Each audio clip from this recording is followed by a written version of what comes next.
Let's go. Well, all righty. Well, thanks again for joining the Posted Up podcast. Another glorious week. Got my special guest Rob on the scene with us this week. Glad to be here. Posted up myself. There you go, man. Sunday fun day. This week's going to be really special. We're going to break down fantasy running backs. The running back market has been super shaky this past season just due to players not getting picked, injury questions, and a whole lot of things that have made solidifying that position is going to be an urgency because anybody can definitely get injured at any time. But with running backs, they're definitely the most tender player as far as those nagging injuries that can kind of derail their season.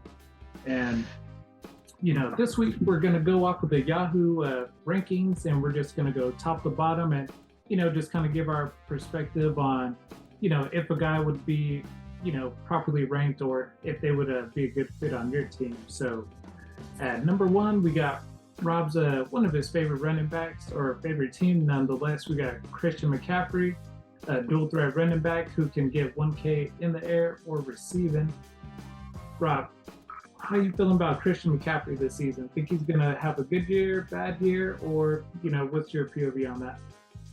I'm a little lower than most on McCaffrey at the moment.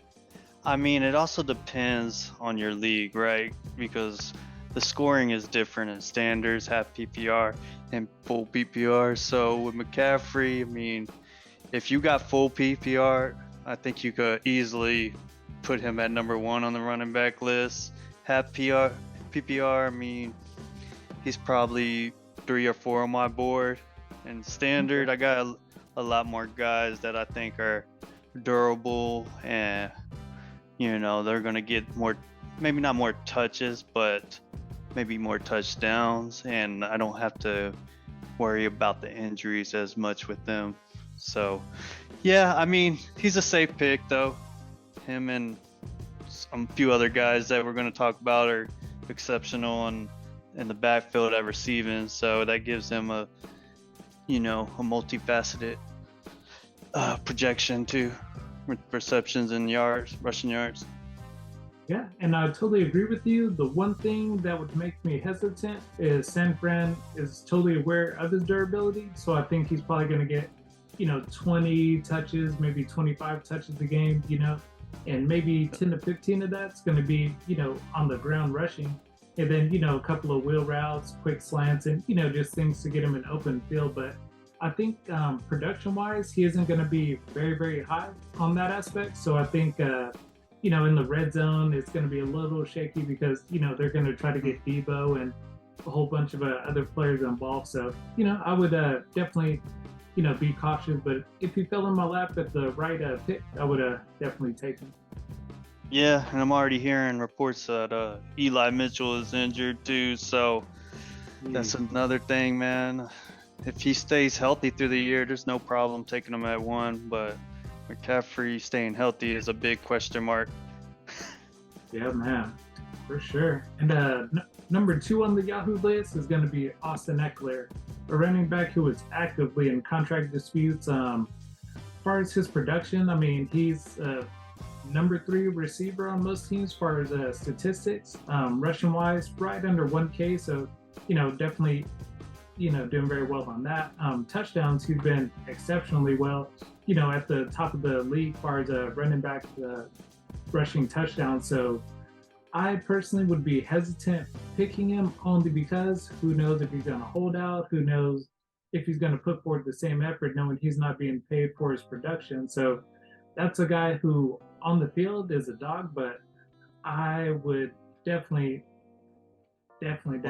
be very, I think he got cautious. a short-term contract, so he's going to be playing this year for sure. You don't have to worry about that. But I mean, if he requests a trade mid-season, that's a possibility for any player really. So I think this year he's probably the safest pick. I mean, it feels almost too safe to me because he's been so consistent, and I mean, he was like 5th in receptions, I think, last year. Anyway, he was one of the top reception leaders at the running back position and he gets the touchdowns. You don't have really guys behind him that are going to steal time. You got Isaiah Spiller. I think he's coming back from an injury, but yeah, this is a dynamic offense, and he's going to benefit a lot from that. Yeah, and you know, throughout the draft, the Chargers were able to pick up some quality receivers as well to kind of fill that void. So, you know, I think that's going to be a team, barring injuries, going to be at the top of the league. You know, scoring a lot of points, and their division kind of says that as well. You know, so yeah, Eckler, we're gonna go. Yeah, we'll go with the safe pick on that. I think we can both agree. Yeah. I mean, I'm not mad at him being anywhere in the 1 through 5 range. You pick a spot, I'm cool with that.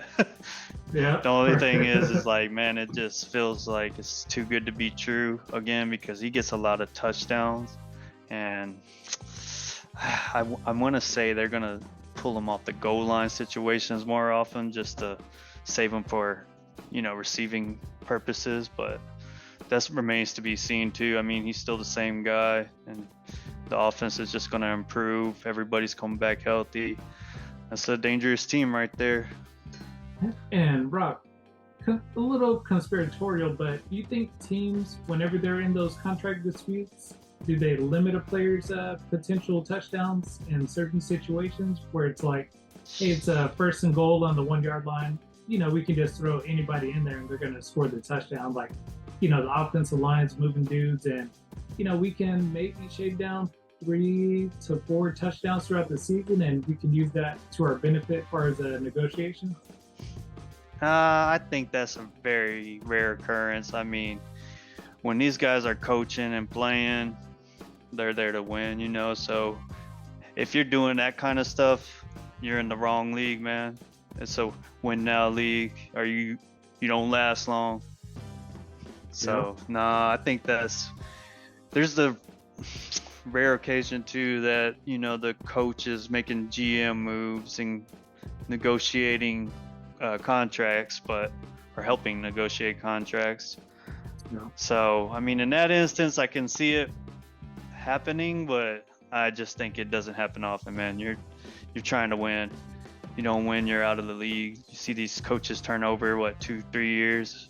I mean, it doesn't take long. So if you're making those kind of decisions and not putting the guys on there to give you the best chance to win, yeah, it's not going to last long for you, man. Yeah, and you know, the reason I ask that is because, you know, a lot of players always say like, hey, a new GM came in, a new coach came in, we had some superstar players, they get traded or they get cut. And, you know, kind of the mindset is whenever a new regime comes, they're like, hey, I didn't draft that dude, I didn't sign that guy, I want to get my players in. And, you know, you can kind of just see it with the identity of certain teams where it's like they used to have a really fast team, just kind of move to the ball.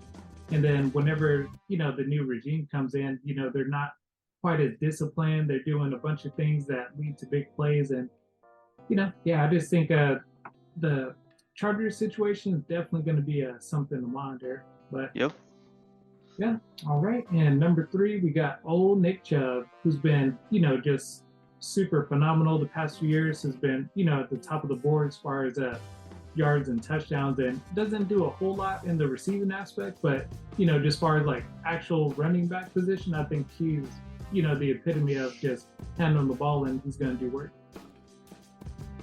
Yeah, I mean, I think Nick Chubb in a standard league, you can't get better than that, man. I mean, he's not the best receiver, but now Kareem Hunt's gone, who was a superior receiver. So he's going to be in third downs. He's going to be getting the carries. I'm thinking big expectations for Nick Chubb, and possibly, I dare to say it, man, he might eclipse that 2,000 yard mark this year on rushing yards.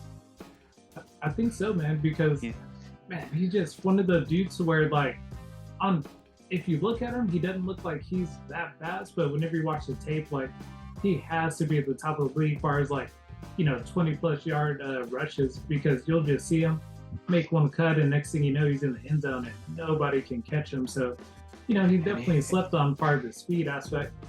And and he wears you down too, man. I mean, he'll slowly get in the groove, and in that fourth quarter, man, his yards per carry, they go up big time, and he breaks one.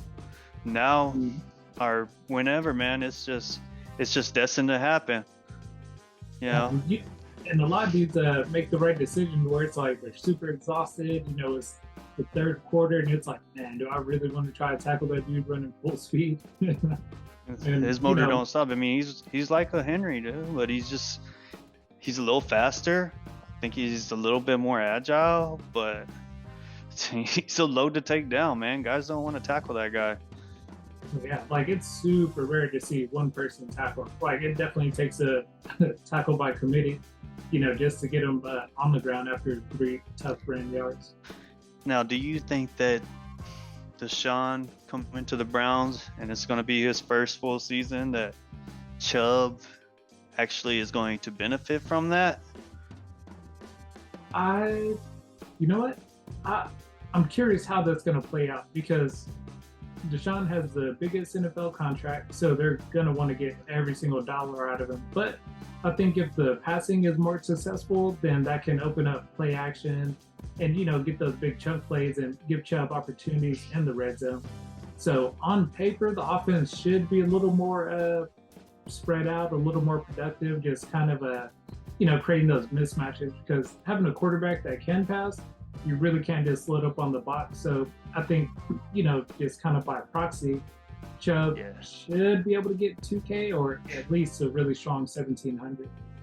Yeah, I mean, that's the thing, man. He's never had a quarterback like this. I mean, the receivers are better. They added Elijah Moore. It's just going to open things up for him, man. He's been seeing 8-man fronts his whole career. It's Jacoby Brissett, freaking Baker Mayfield. Yeah, and he's been productive still. So now they might have to, you know, leave a safety out of the box and cover more with Deshaun. I'm a big fan of Deshaun Watson. I mean, he's a great quarterback to me. Now, how much rust does he have? That's going to be hard to tell. He looked like he was getting in somewhat of a groove last year, but there's still a lot to prove. Yep. But it's an upgrade nonetheless, man. So that's going to open up so many more opportunities for him. I agree, man. And number 5, we've got Saquon Barkley, who, for the most part, his career has been kind of riddled with injuries, whether it's been knee, ankle, or, you know, kind of name it. But last year, you know, he's able to kind of turn it on. Early in the year, he was a lot more productive than later in the year. So I think that's probably why, you know, the team was like, hey, they're like, you're killing it, but you've only given us 1 year of like 2 production, so we're going to be hesitant to give you, you know, the contract you deserve.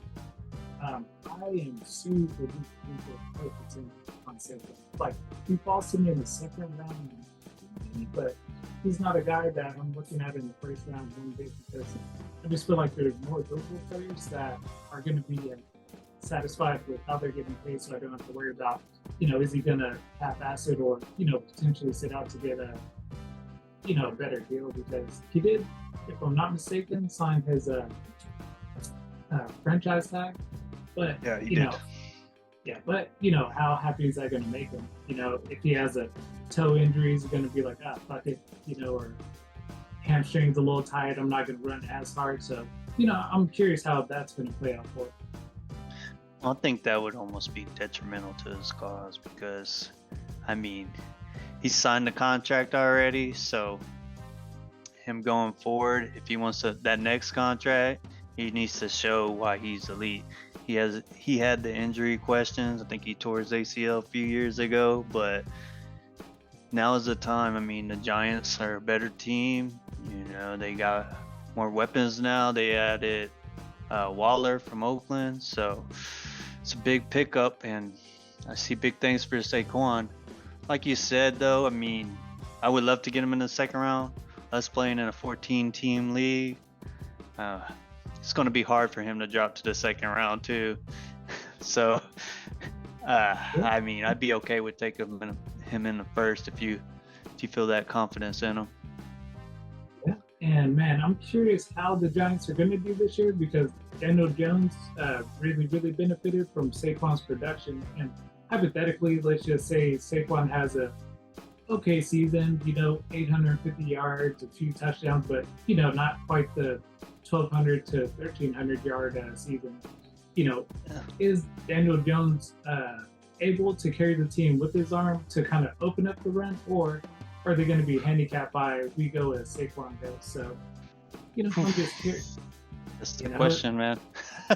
Yeah, and that division's full of really great defenses like Philly, made to the Super Bowl. Dallas has, some premier D linemen, and Washington has, damn near 10 first round picks on the D line. So you would Yep. hope they're much improved. So, yeah, he's a guy, again, who I would probably pass on, if you're really just looking for a player that's going to have, kind of that first round of qualification. For me personally, I'm gonna say no on that.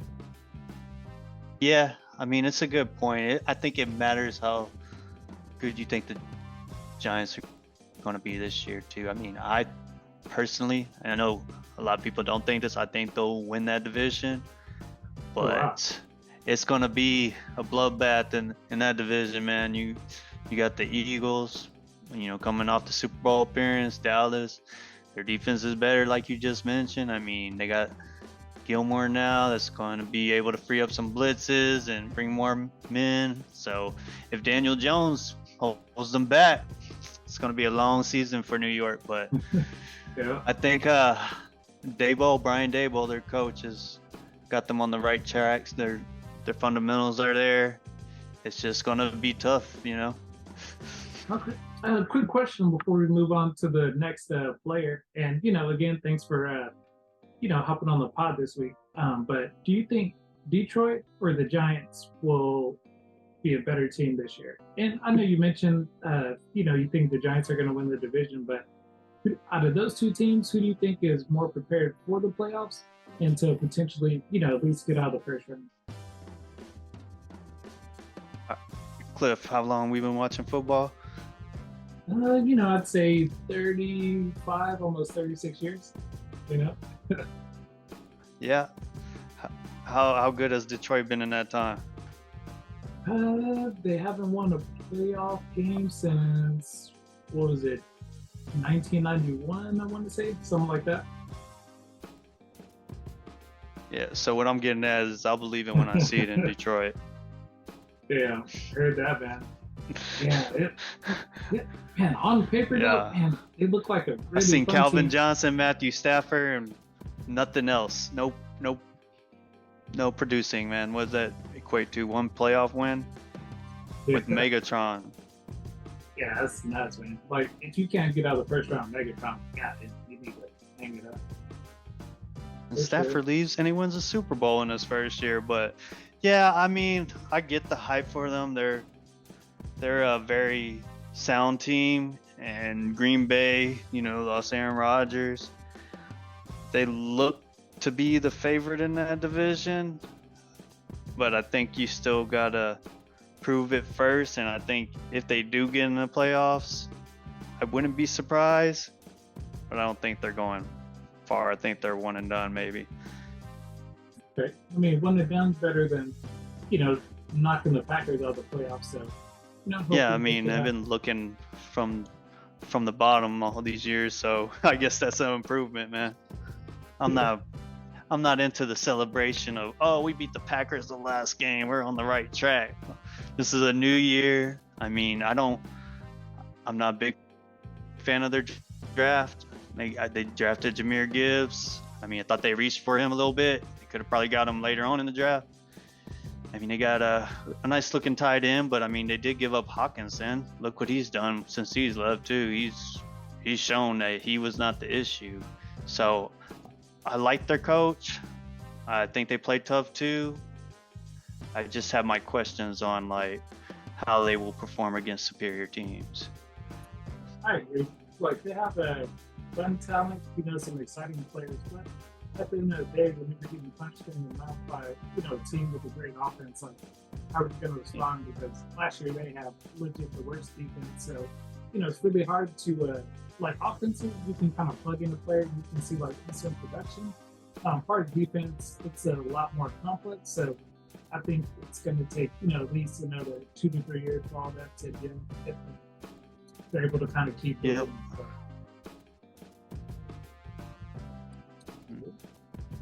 All right, man. Well, Yeah, I think they were terrible against the pass last year. Oh, yeah, they were. I think they were last in the league against the pass, but they they got a Hutchinson over there, and they got some other players, but we're gonna see. That's all I'm gonna say. Fields he's improving. The Bears aren't gonna be no walk in the park anymore. Green Bay, they still got a good defense. The Vikings, yeah, they're what Kirk Cousins is, man. Average, sometimes can be a little more than average, but they gotta come out and dominate that division before I believe they're a legitimate Super Bowl contender. I'm not running on the hype train right now. Yeah, I don't think any team out of that division, no matter how good they are, is going to really make a deep playoff. Like maybe the second round, but I don't know. Like Kurt isn't a bad quarterback. Like statistically, really, really good. He's just that guy that makes the wrong play at the wrong time. And, he can have, 350 yards, 3 touchdowns, but it'll be a 3rd and 10 in the third quarter. And, him missing that pass just kind of shifts the momentum for the opposing defense. And, it just seems like he just can't quite make the plays that he needs. Even though he gets like game-winning drives, I just feel like for some reason he just kind of middle tier, which sucks to say because, he falls out, but I just don't think he has the tools to win the Super Bowl. Yeah, I gotta agree with you on that. I mean, I think it's something to do with the arm strength that bothers me, man. He doesn't throw the ball downfield like the best quarterbacks in our league right now. I mean, the Mahomes, the Allens. Man, it's just something there that prevents me from going all in on Kirk Cousins. If he could get the ball downfield more often, I think he'd be elite, but he's just not that guy. I mean, we have the proof. We have 10 years of evidence damn near. So I don't think it's going to get any better. No, it sucks because like he's hybrid isn't the word I'm looking for, but he has pretty good accuracy, okay legs, arm strength is kind of meh, and it's like, man, that fucking sucks because he's not fast enough to like be able to like scramble and make defenses pay. Not enough arm strength to like take the top off the defense with Justin Jefferson, and he doesn't have the crazy caveman and accuracy to just like walk it down the field and dissect you. He's like pretty good at like everything, and like it just sucks because Josh Allen, he can throw it 100 yards, Mahomes 100 yards. They can both scramble and make you pay. It's like, damn, Kirk just was kind of born in the wrong era, I guess you'd say. Because early 2000s, he might have been that dude, but like nowadays, the game has evolved into you got to be able to like throw it on the road. You got to throw with velocity, and he just, in my opinion, just kind of like it. And it's like when he plays elite defenses, man, he just takes a step back to me. When he plays bad defenses, he looks amazing. He finds the holes, he finds the gaps where he needs to throw, and man, he looks like a superstar quarterback. But when it gets down and dirty, man, I don't think I could put my money on Kirk. Agreed. Well, shoot, Rob, we got a couple minutes left here for this episode, but what I'm going to do is I'm going to name off the next 5 players, and what I want you to do is let me know who you think should be at spot number 6. Sound good? Yeah, let's go.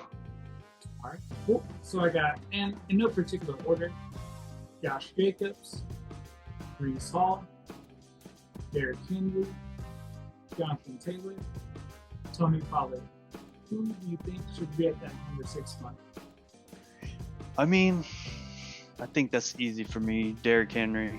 I mean, the other 4 guys, just think about who you just named. Josh Jacobs, not in training camp. I mean, he says he's not going to report So that's a bad situation. When he's on the field, we know what he could do. Jonathan Taylor, he's in it with Irsay, so he's not on the field right now. He might get traded, so we'll see about that. Brees Hall's coming off an injury. I mean, he just tore his ACL. He's not playing. I mean, why? And Tony Pollard too. He's coming off an injury. Yeah, I think Tony Pollard is going to be there and be effective, but Taylor and Jacobs, I'm very questionable about. They got to report to training camp, man. I mean, who knows if Jacobs holds out and it's a whole another Le'Veon Bell situation. That'd be awful, missing 8 games. Shout out to you, bro. Like, I drafted Le'Veon the year he fucking sat out. Won the championship, but still, though. Yeah, I mean, and you're speaking of these guys, Derrick Henry is proven. Like, he's going to be a loaded tackle. He doesn't really have a long injury history. He has a few nicks, but he's been healthy for the most part of his career. They got DeAndre Hopkins to open up the offense more. I mean, he's going to be Derrick Henry. I wouldn't be surprised if he finished top 3 in the standard fantasy football sites. So we'll see. Yeah, I totally agree with you, and I think you kind of hit that spot on. Because one thing you don't want to do, and nowadays, is draft a player who's unhappy. Whether they have a contract or not, if they're vocally online saying, I'm not happy with my team or the situation, one of the two things is going to happen. Playing time is going to be decreased. They're going to get fed and on the team that, is probably competing. So if they're competing, they're going to sign as a backup or somebody who can kind of change the place. So you're not going to get the production that you're looking for. Because I think the Chiefs have been linked to potentially trading for him and a couple of other teams. But it's like, he may be the starter, but the team that's trading for him is obviously saying, hey, so we can have like a stable backup in case anybody goes down versus like, hey, you're going to get 30 carries or either you're going to be the focal player. Yeah, and Cliff, I don't know how you feel about this, but it just seems the market is changing for the running backs. I mean, they're going into Zoom meetings trying to figure this out. So, I mean, just listen to this, the top running backs right here. Okay, you got Eckler, contract dispute this year. Barkley, contract dispute. Jacobs, not on the field yet, contract dispute.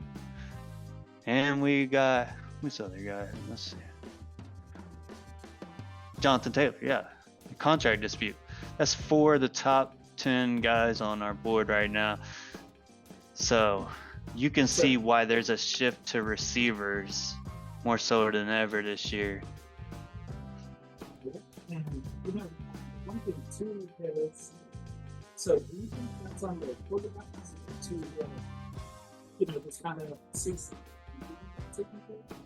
Because one thing that I kind of mentioned was whenever after going through his contract disputes, Zeke was on record saying, hey, these are guys, these are good. We kind of go as he goes, and these are really good. But whenever it's a running, it's contract dispute, the quarterback's like, hey, let's stand up and go over to the city and drop it. We don't have that same type of understanding of, hey, my voice can potentially decide if we can do it. And, one situation that happened with what the thing was, whenever Elvin Wilson was going through this contract, this week, he would be a target, put it in there for him if it's like, put somebody with him. Not really Austin Eckler, but, it seems like quarterbacks that have so much space where you would think they would have the understanding of these guys that need to be properly compensated.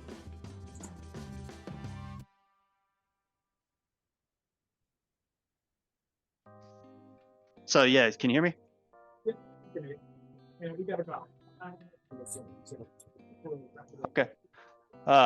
So what was your question? So my question is it on the quarterback to assist with the running backs?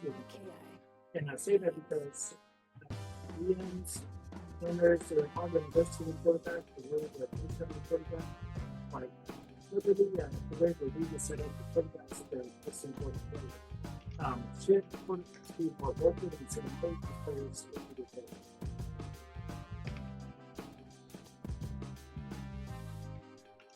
I mean, I think the quarterbacks have something to do with it. The game's more of a pass-heavy game now. I mean, it's not like the 90s when, you know, it was 30, 40 runs in a game. So the fact that the game is more open and free-flowing, I mean, I think it's a disadvantage for the running backs as far as contracts go, because they don't have the hill they used to have to stand on. So now I think, you know, with the big contracts that Jerry Jones gave out for Zeke, I mean, that was just going to happen. He was already declining in production, and Jerry gave it to him because, you know, he was close with Zeke. He drafted him in the top 5. But you're seeing that more and more often. I mean, Le'Veon holds out. We were just talking about him. He gets a new contract in New York. What does he do in New York?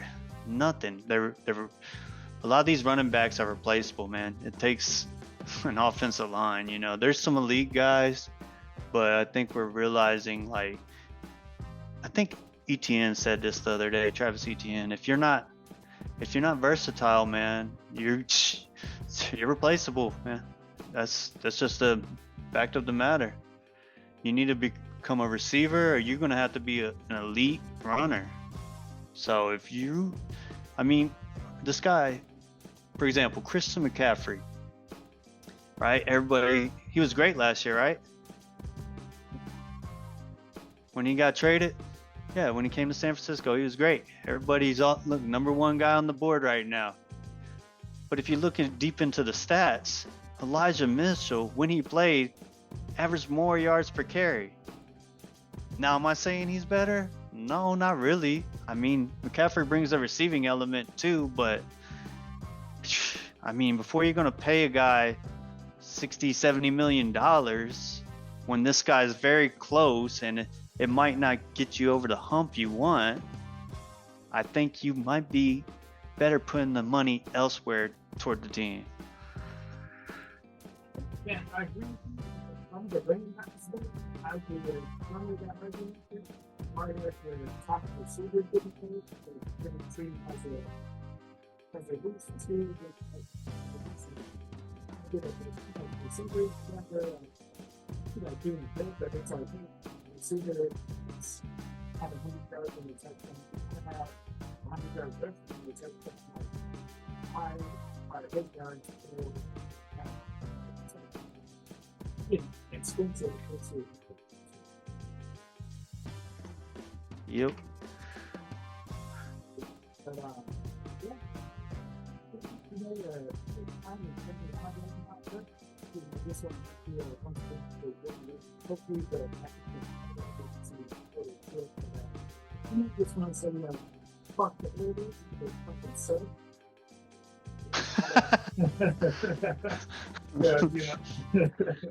We have a different person. Yeah, you know, I hope I can have you on right there to see it. And hope it's a good factor to be submitted with it. You know, anytime you want to outline this. All right, bro. Sounds good. Thanks for the invite. Have fun, man. I need to get my juices flowing for fantasy football. Starts Thursday, the real preseason. I mean, whatever that game was last Thursday, that doesn't count to me. I checked out some quick, like, first release, and then I put it on the feed and some dates. Yeah. I can't watch. Yeah, I need to see some starters, you know? You know, like, I might as well watch a preview. It's like, I actually have to go through what playing with them. You know, not their fault, but like, hopefully they're not going to use good players. They might as well just call that the practice squad game. I mean, we got nothing from that. But I think we're going to see it ramp up some because now the preseason is only 3 games long. So there's probably going to be some starters and some battles going on starting this Thursday. I think we got 2 games this Thursday to tune into, and then the others will follow. So I'm ready, bro. For the football season to start, once you get out to 23, you're taking the side. Right, see.